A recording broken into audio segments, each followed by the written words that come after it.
Radio Sucesos 101.7 FM presenta su noticiero Sucesos, un periodismo libre para una democracia plena. Los hechos y las opiniones de los sucesos que marcan nuestro tiempo.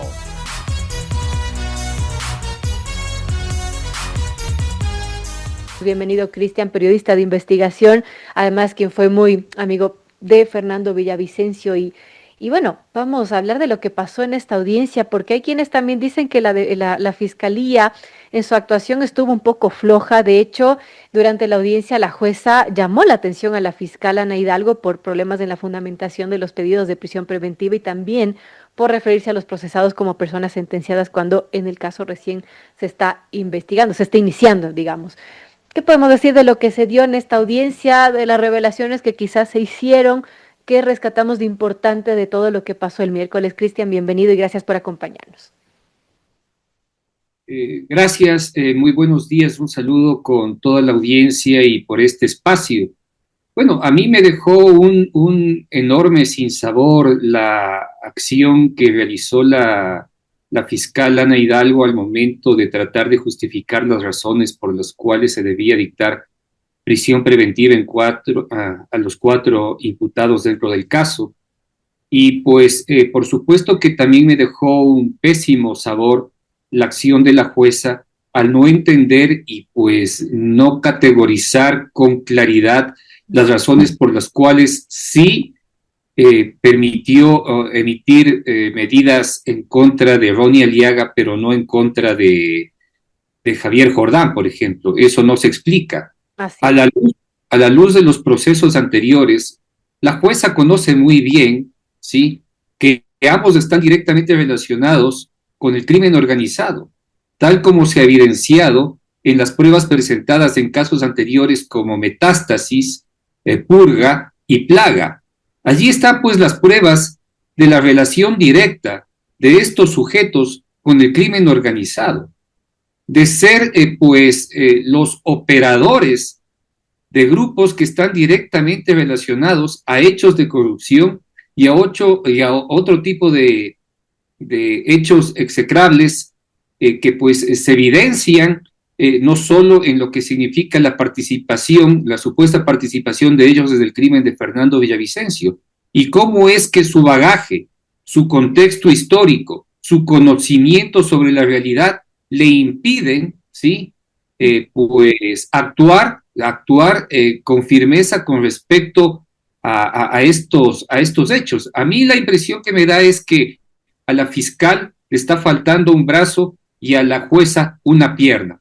Ambas trabajan de forma amputada, ¿sí?, con respecto a este caso, y es muy preocupante, extremadamente preocupante de lo que pueda suceder en el futuro.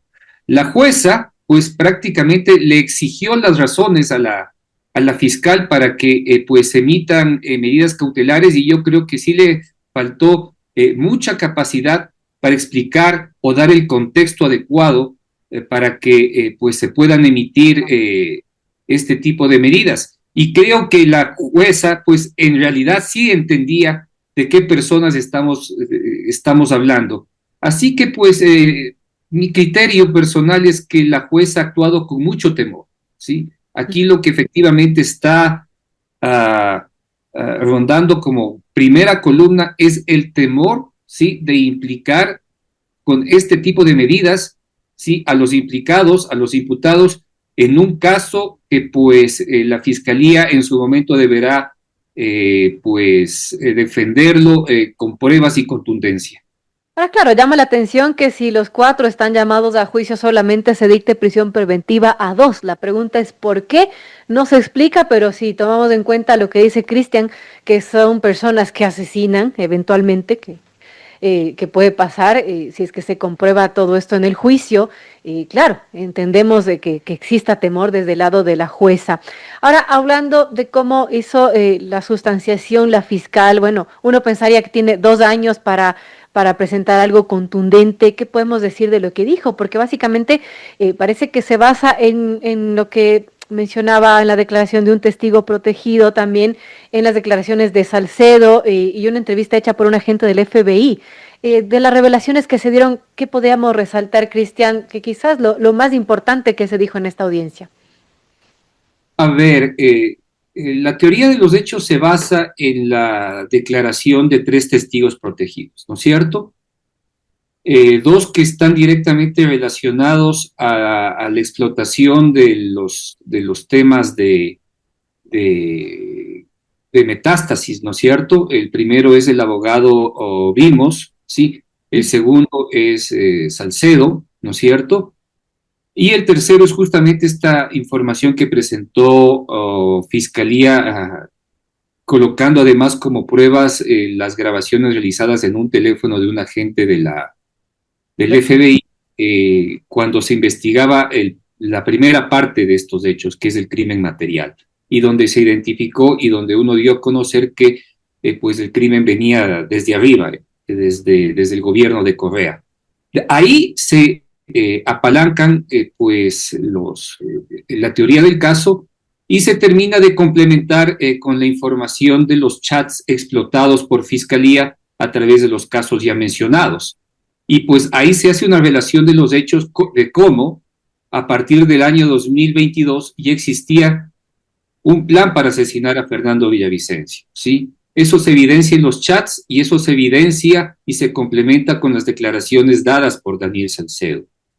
Y pues lo que señalaron en su momento las defensas de los imputados es que no existe pues como una claridad en la línea de tiempo de los hechos, y yo creo que eso es totalmente falso. Creo que la fiscal en eso sí dejó en evidencia que desde un inicio a quien se le encarga pues cometer o blindar el hecho, ¿no es cierto?, es a este llamado invisible que es Carlos Angulo, líder de los lobos, ¿sí?, que eso sucede en 2022.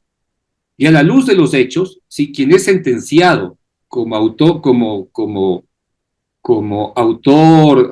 del crimen material, sí, es justamente Carlos Angulo. Así que existe ahí, pues, un vínculo en el tiempo, sí, que une el inicio de las planificaciones con la acción real, sí, que sucedió el 9 de agosto del año 2023, que se llama Carlos Angulo.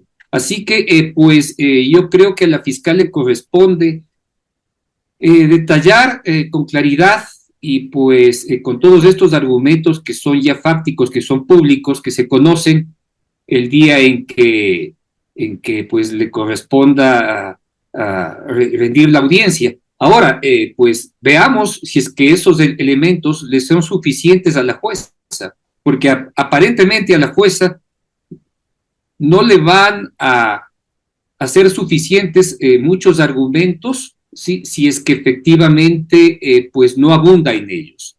Y aquí abundancia es lo que menos existe. O sea, lo que existe es un caso claramente armado con las pruebas existentes de 3 casos más 3 declaraciones, ¿sí? Y eso pues deberíamos entender que es suficiente como para pues sostener un caso tan difícil como es este. Yo creo que llegar a estas circunstancias, a estas alturas, de haber encontrado a los autores intelectuales del crimen de Fernando, pues es un enorme paso para la lucha contra la impunidad, y está en manos de esta jueza que parece que le tiemblan no solo las manos, sino las piernas. Ahora, adicional a esto, Cristian, también cabe anotar que en este caso, pues no puede o no podría continuar si en la ausencia de los procesados, es decir, no se podría juzgar si es que los procesados no están presentes, están fuera del país. Pero de por medio pasa, pues, la condición especial de José Serrano. Claro, sabemos qué va a pasar a la final con él. Probablemente este 11 de septiembre sea deportado y trasladado al Ecuador. ¿Y cuál va a ser su condición? Claro. Es decir, va a llegar y va a estar libre, ¿sí? Este sujeto que ha estado directamente relacionado en hechos execrables, ¿sí?, que se ha guardado su nombre con absoluta reserva dentro de casos que ahora son de conocimiento público, que ha evidenciado y que bajo juramento Daniel Salcedo ha señalado que él es el principal implicado en en el interés de asesinarlo, y pues entendiendo hechos del pasado, que van desde el asesinato del del narcotraficante, se me va el nombre, que murió en la cárcel en La Roca, en Guayaquil, hace ya muchos años, hacia otros que van mucho más atrás, dejen evidencia que no es una persona a la cual se le puede permitir que ande libremente por las calles o que guarde prisión. Leandro Torero. No, más atrás, se me va el nombre de este narcotraficante. Oscar Caranqui. Caranqui, ¿sí? De hecho, Caranqui escribió una biografía de José Serrano, ¿sí? Y él impidió la circulación de su libro y luego, obviamente, fue asesinado de la forma más extraña. Y quisieron censurar ese libro, además, porque recuerdo ese caso. Pero bueno, es otro tema. Así que, pues, los hechos de corrupción, ¿sí? Abundan. Los hechos de violencia en los cuales directamente podría estar relacionado abundan. Las relaciones con el crimen organizado, ¿sí? Abundan. El hecho de que abogados en libre ejercicio, ¿sí? Tanto en la provincia de Pichincha como en Manabí, hayan establecido y señalado que Serrano tenía interés en asesinarlos, existen. Así que, pues, pensar de que este sujeto, sí, que aparentemente no ha cometido ningún acto porque todo el mundo le tenía terror y nadie se atreve a hablar con claridad de la real condición y de su integridad moral y ética, pues dejarlo libre en el Ecuador yo creo que es un grave error, es un grave error. Vamos a ver si es que resuelve Estados Unidos deportarlo acá al país. En todo caso, algo que dijo Salcedo, y bueno, no sabemos si se puede creer en el testimonio de Salcedo, pero dijo que Serrano era nada más y nada menos que el brazo armado de Correa, algo que Correa minimizó y hasta hizo una broma diciendo el bracito nomás. Bueno, cuestionable que pueda ser una broma de un caso de asesinato como este, pero algo que dice Salcedo es bastante grave.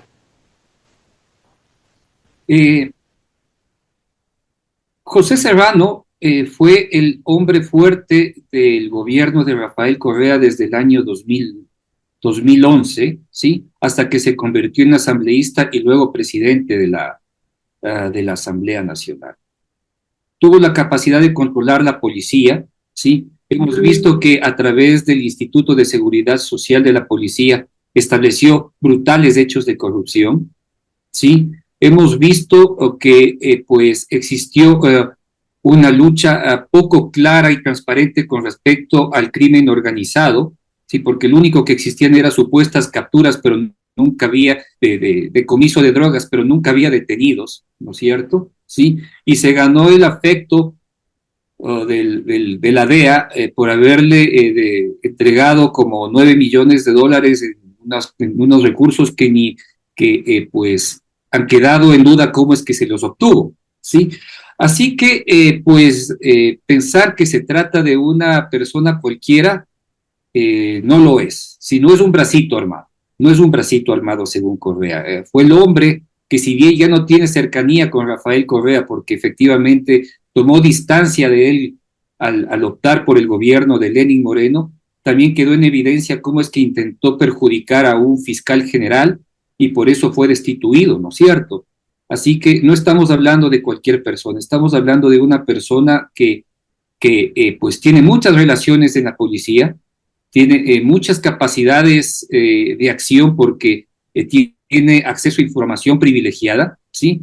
Y pues a mí no me quita duda su participación dentro del crimen de Fernando Villavicencio, porque fue una de las personas más tóxicas, sí, fue una de las personas que más oposición con mentiras enfrentó a la campaña de Fernando Villavicencio y luego a quien le sucedió que fui yo. Bueno, vamos a ver qué sucede en este caso. Muchas dudas que quedan todavía sin respuesta. Gracias a Cristian Zurita. Hablamos del caso de magnicidio de Fernando Villavicencio que tuvo su audiencia de formulación de cargos del pasado miércoles. Y bueno, vamos a ver cómo se desarrolla todo esto. Gracias nuevamente, Cristian, por acompañarnos. Un gusto. Muchas gracias a ustedes.